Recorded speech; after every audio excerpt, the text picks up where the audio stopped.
Everyone, Mint Morris here. Welcome to a short lesson on playing over diminished and flat 9 chords.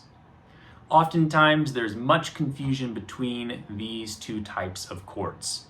A flat 9 chord and a diminished chord are the same chord, but their function is different. If you are used to playing country, swing, or western swing, you'll often hear a diminished chord used in the context of a 4 going back to a 1. If we're using the western swing tune Sugar Moon for an example, we have a bridge that consists of 4, 1, 2, 5.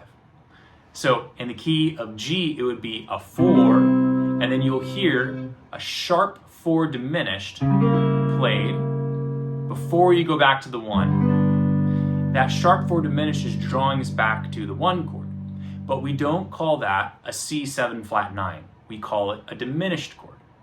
Whereas if we're playing from the A7 to the D7, and let's say we want to put in some tension, we could play like an A7 to an A7 flat 9, and then we could play the D7 to a D7 flat 9 to get back to G. So there's a difference in terminology depending on the function of the chord and the change.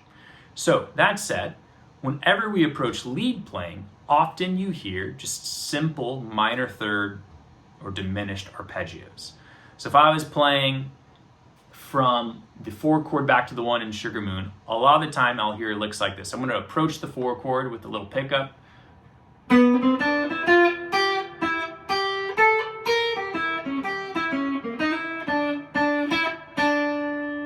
That's the phrase that you typically hear. And it's a great phrase, mind you. But if you're playing a 3-hour set and you have a lot of 4 to sharp 4 diminished chords, or you want to add in the flat 9 sound over your 5 chords, you need some more vocabulary than that. Now, in my private lessons, I will often hear players come to me expressing that they have vocabulary for major chords, minor chords, dominant chords.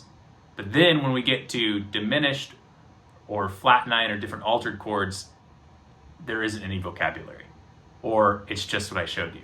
So here's a way of extending your vocabulary over diminished chords that really isn't coming up with anything new from your dominant chord vocabulary. Okay, so if we're using this Sugar Moon bridge as an example, I have the C chord to the C sharp diminished. Now I want to show you this in a chord shape. So I have this big chord shape right here, but let's actually change it from the C9 here, a shell voicing we're all familiar with, to a C9 with a flat 9, right? So we have now the D flat, or we can call this the C sharp diminished. Again, depending on the context, we're going to call this C sharp diminished. Now we know the special quality about C sharp diminished chords in this context, or diminished chords more generically, is that they move in groups of 3. So if I take this chord and move it up 3 frets, I get the same notes but in a different arrangement. G, C sharp, E, B flat. Take it up another 3, same thing, another 3, same thing. Okay, this is the secret here. So we have the C sharp diminished, I move it up to this inversion. Now take a look at this chord. Yes, it's a C sharp diminished, but think about another chord that it could be associated with.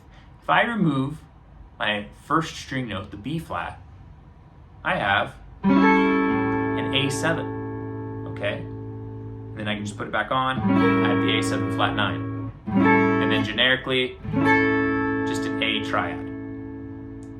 So, when we play the C sharp diminished, I'm going to think of the A triad with a half step above each note.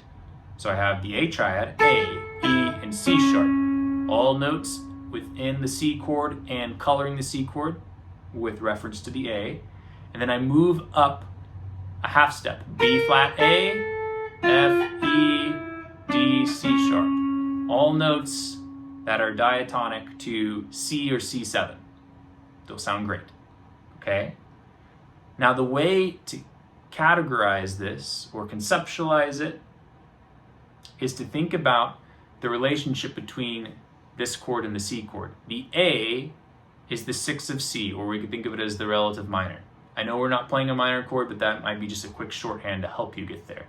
So if I think of this A chord here, I'm thinking of it based off the C chord as its 6th, okay, or the relative minor, whatever is easier for you if you're better with numbers or the relative relationships to them. So when I'm playing over that C now, I'm going to play a little C phrase, and then I'm going to go straight up to the A triad with the half steps above it to address now this diminished chord change. So listen now in context of Sugar Moon. Here is the G chord going into the bridge, starting to go into the 4 chord.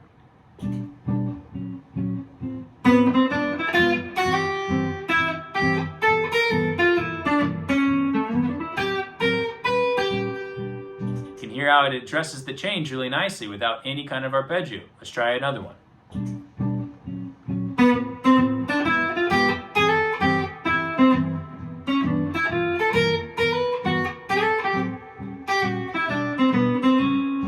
Okay, so you can see it a little more. Now, what if we then incorporate the arpeggio back into the mix? So we can see the diminished arpeggio, but we can also now see it in light of the A7. With the flat 9. So I'm really familiar with this move right here, an A7 flat 9 arpeggio based off the 3rd, so I'm going to use that. Check it out.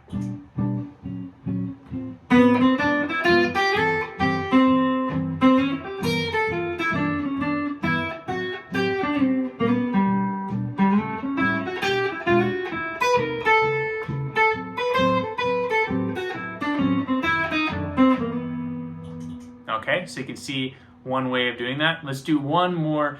I'll do more of the kind of like cyclical diminished move that you hear guys like Django Reinhardt and Jimmy Bryant use. That's the cliche. And then incorporate the triad. Here we go.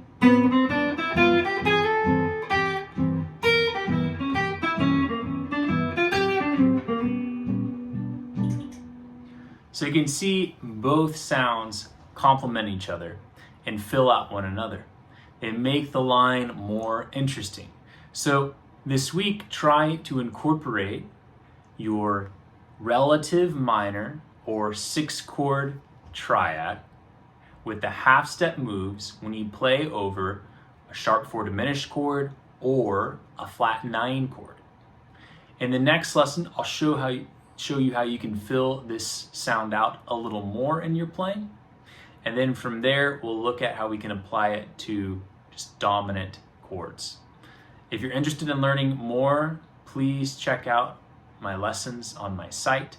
I have mini courses over country jazz, western swing, and swing guitar. And if you're interested in taking a private lesson with me, you can reach out on my contacts page. The link will be in the description below. I'll see you in the next lesson. Thank you.